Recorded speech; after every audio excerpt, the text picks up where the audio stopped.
Hey, hey, hey, squirrels! See if I can stay awake. Chapter 14, Part 2.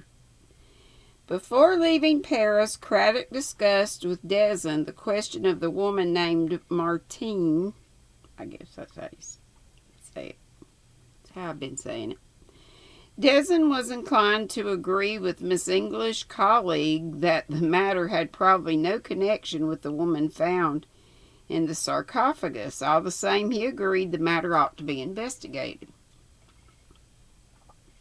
He assured Craddock that the Shurete, with all kinds of little markings over them, would do their best to discover if there actually was any record of a marriage between Lieutenant Edmund Crackenthorpe of the 4th Southshire Regiment and a French girl whose Christian name was Martine, timed just prior to the fall of Dunkirk. He warned Craddock, however, that a definite answer was doubtful. The area in question had not only been occupied by the Germans at almost exactly that time, but subsequently that part of France had suffered severe war damage at the time of the invasion. Many buildings and records had been destroyed. But rest assured, my dear colleague, we shall do our best. With this, he and Craddock took leave of each other.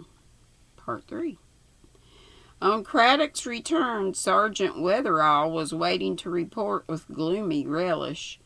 "Accommodation address, sir. That's what 126 Elvers Crescent is. Quite respectable and all that."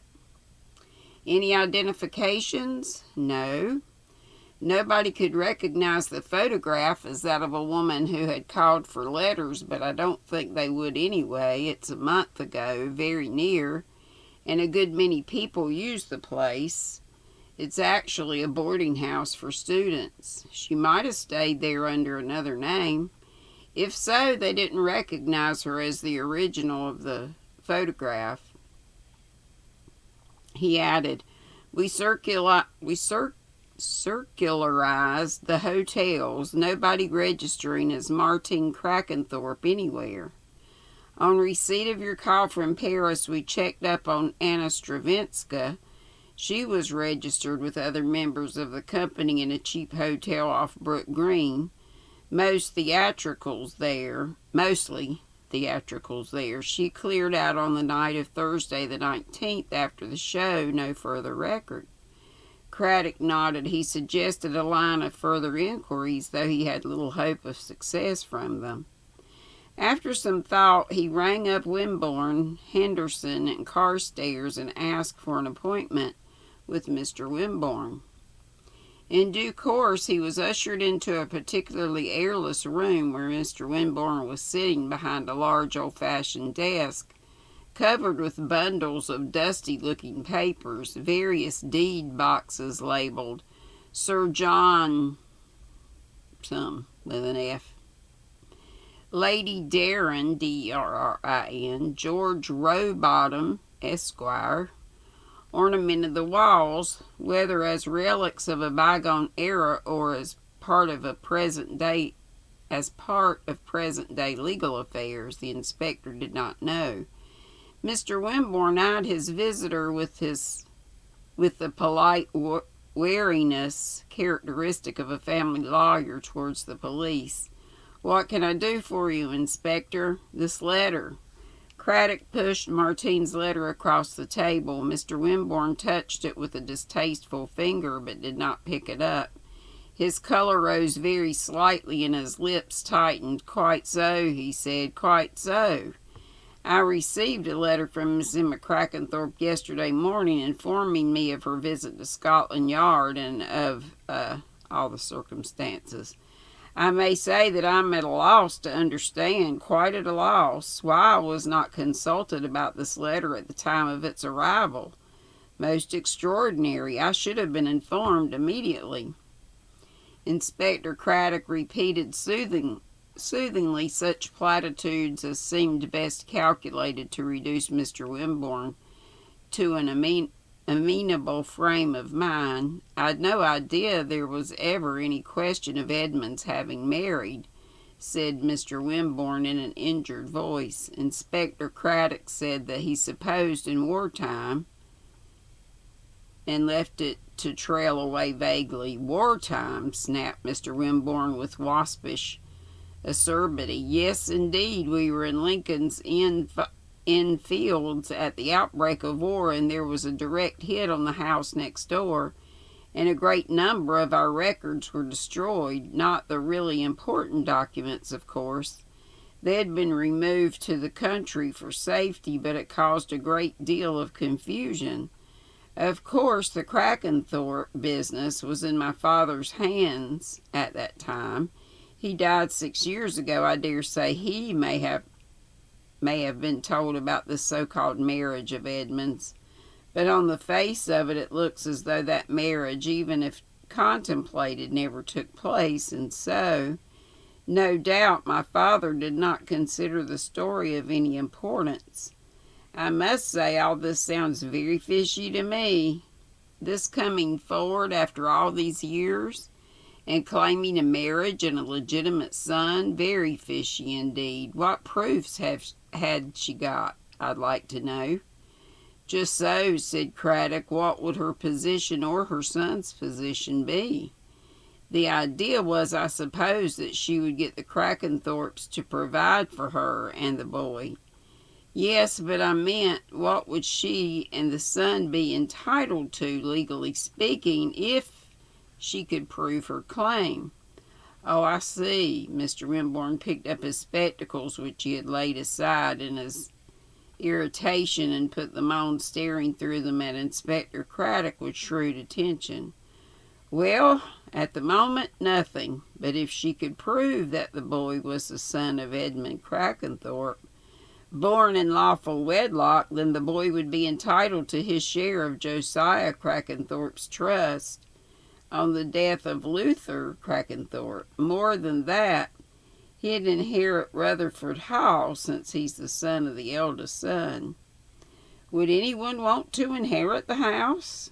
To live in? I should say certainly not, but that estate, my dear Inspector, is worth a considerable amount of money. Very considerable. Land for industrial and building purposes. Land which is now in the heart of Brackhampton. Okay, yes, a very considerable inheritance. If Luther Crackenthorpe dies, I believe you told me that Cedric gets it? He inherits the real estate, yes, as the eldest living son.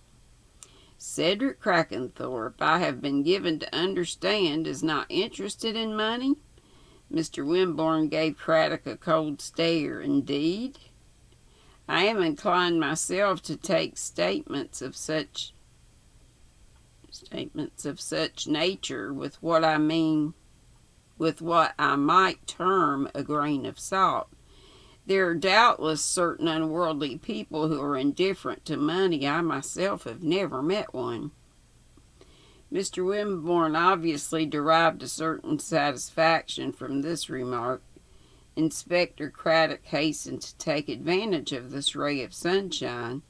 Harold and Alfred Crackenthorpe, he ventured, seem to have been a good deal upset by the arrival of this letter. Well, they might be, said Mr. Wimborne. Well, they might be.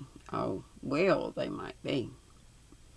It would reduce their eventual inheritance? Certainly. Edmund Crackenthorpe's son, always presuming there is a son, would be entitled to a fifth share of the trust money. That doesn't really seem a very serious loss. Mr. Wimborne gave him a shrewd glance. It is a totally inadequate motive for murder, if that's what you mean. But I suppose they're both pretty hard up, Craddock murmured. He sustained Mr. Wimborne's sharp glance with perfect impassivity. Oh, so the police have been making inquiries? Yes. Alfred is almost incessantly in low water. Occasionally he is very flush of money for a short time, but it soon goes. Harold, as you seem to have discovered, is at present somewhat precariously situated. In spite of his appearance of financial prosperity, facade, all facade. Half these city concerns don't even know if they're solvent or not. Balance sheets can be made to look all right to the inexpert eye, but when the assets that are listed aren't really assets, when those assets are trembling on the brink of a crash, where are you? Where, presumably, Harold Crackenthorpe is in bad need of money. Well, he wouldn't have got it by strangling his late brother's wife, said Mr. Wimborne. And nobody's murdered Luther Crackenthorpe, which is the only murder that would do the family any good. So really, Inspector, I don't quite see where your dates are leading you. The worst of it was, Inspector Craddock thought that he wasn't very sure himself. And that is the end of 14. Let's see how much I can get of 15, part 1. Inspector Craddock had made an appointment with Harold Crackenthorpe at his office, and he and Sergeant Wetherall arrived there punctually. The office was on the fourth floor of a big block of city offices. Inside, everything showed prosperity and the acme of modern business taste. A neat young woman took his name, spoke in a discreet murmur through a telephone, and then, rising, showed them into Harold Crackenthorpe's own private office. Harold was sitting behind a large leather-topped chair and was looking as impeccable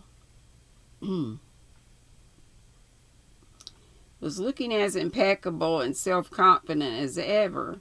If as the inspector's private knowledge led him to surmise he was close upon Queer Street, no trace of it showed. Queer Street. He looked up with a frank, welcoming interest. "Good morning, Inspector Craddock. I hope this means you have some definite news for us at last." "Hardly that, I'm afraid, Mr. Crackenthorpe. It's just a few more questions I'd like to ask." "More questions? Surely by now we've answered everything imaginable." "I dare say it feels like you have, Mr.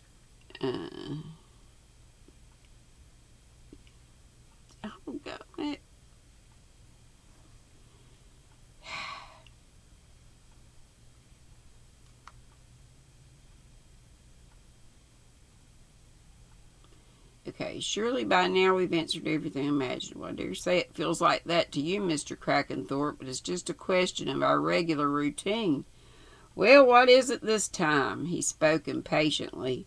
"I should be glad if you could tell me exactly what you were doing on the afternoon and evening of 20th December last, say between the hours of 3 p.m. and midnight. Like anybody could remember that. Harold Crackenthorpe went an angry shade of plum red. "That seems to be a most extraordinary question to ask me. What does it mean, I should like to know?" Craddock smiled gently. "It just means I should like to know where you were between the hours of 3 p.m. and midnight on Friday, 20th December. "Why? It would help us to narrow things down." "Narrow them down? You have extra information then?" "We hope that we're getting a little closer, sir. I'm not at all sure that I ought to answer your question. Not, that is, without having any solicitor present." "That, of course, is entirely up to you," said Craddock. "You're not bound to answer any questions, and you have a perfect right to have a solicitor present before you do so." "You're not, let me be quite clear, warning me in any way?" "Oh, no, sir, Inspector Craddock. looked properly shocked. Nothing of that kind. The questions I'm asking you, I'm asking several other people as well. There's nothing directly personal about this. It's just a matter of necessary eliminations. Well, of course, I'm anxious to assist in any way I can. Let's see. Let me see now. Such a thing isn't easy to answer offhand, but we're very systematic here. Miss Ellis, I expect, can help. He spoke briefly into one of the telephones on his desk, and almost immediately the streamlined young woman in a well-cut black suit entered with the notebook. My secretary, Miss Ellis, Inspector Craddock. My secretary, Miss Ellis, Inspector Craddock. Now, Miss Ellis, the inspector would like to know what I was doing on the afternoon and evening of what was the date? Friday, 20th December. Friday, 20th December. I expect you will have some record. Oh, yes.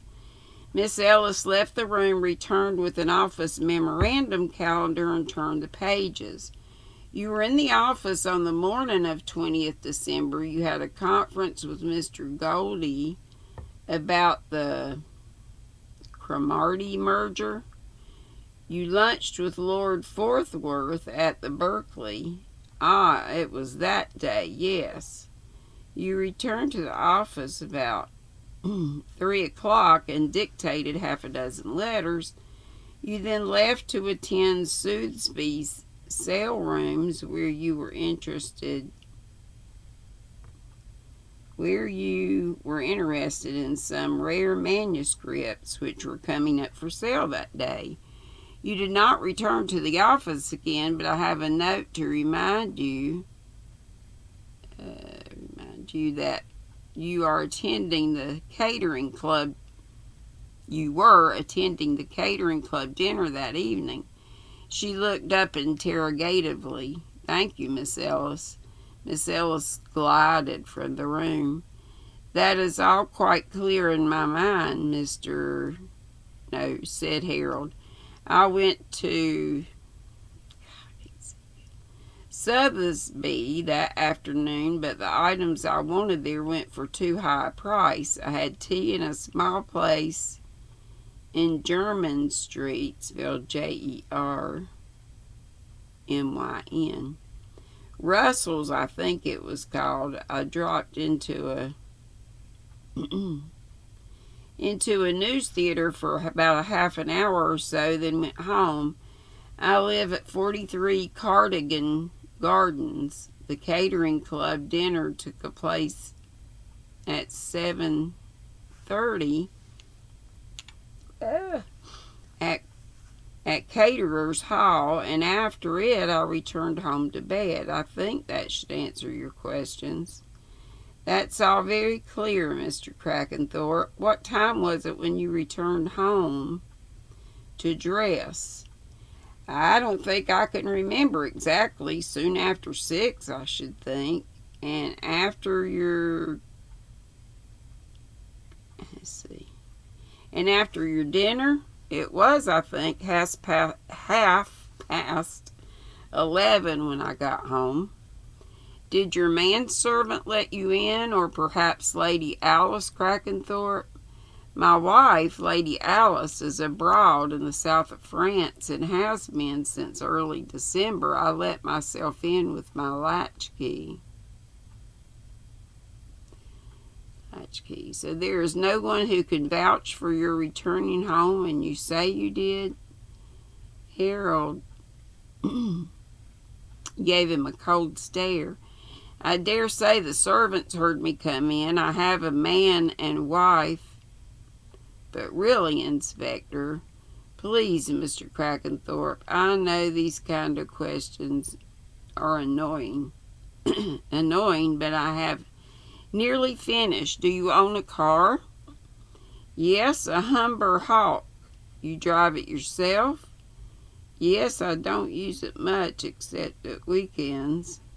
Driving in London is quite impossible nowadays. I presume you use it when you go... Wait a minute. When you go down to see your father and sister in Brackhampton? Not unless I'm going to stay there for the same length of time. If I just go down for the night as the inspector. Wait a minute. I'm not reading something weird. Yes, I did read something weird. Unless I'm going there for some length of time. If I just go down for the night, as for instance to the inquest, to the inquest the other day, I always go by train. There's an excellent train service and it's far quicker than going by car. The car my sister hires meets me at the station. Where do you keep your car? I rent a garage in the mews behind Cardigan Gardens. Any more questions? I think that's all for now, said Inspector Craddock, smiling and rising. I'm very sorry for having to bother you. When they were outside, Sergeant Weatherall, a man who lived in a state of dark suspicions of all and sundry, remarked meaningfully he didn't like those questions. Didn't like them at all. Put out he was. If you have not committed a murder, it naturally annoys you if it seems someone thinks you have, said Inspector Craddock mildly. It would particularly annoy an ultra-respectable man like Harold Crackenthorpe. There's nothing in that. What we've got to find out now is if anyone actually saw Harold Crackenthorpe at the sale that afternoon, and the same applies to the tea shop place. He could easily have traveled by the 4:33, pushed the woman out of the train, and caught a train back to London in time to appear at the dinner. In the same way, he could have driven his car down that night, moved the body to the sarcophagus, and driven back again. Make inquiries in the mews, MEWS. Yes, sir. Yes, sir. Do you think that's what he did do? How do I know? Asked Inspector Craddock. He's a tall, dark man. Never mind. Tall, dark man. He could have been on that train, and he's got a connection with Rutherford Hall. He's a possible suspect in this case. Now for Brother Alfred. In part 2. And I think I'm going to stop there, y'all. It's getting crazy.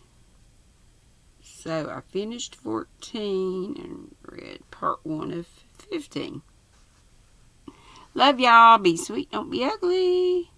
Sleep tight. Don't let the bed bugs bite. Bye-bye.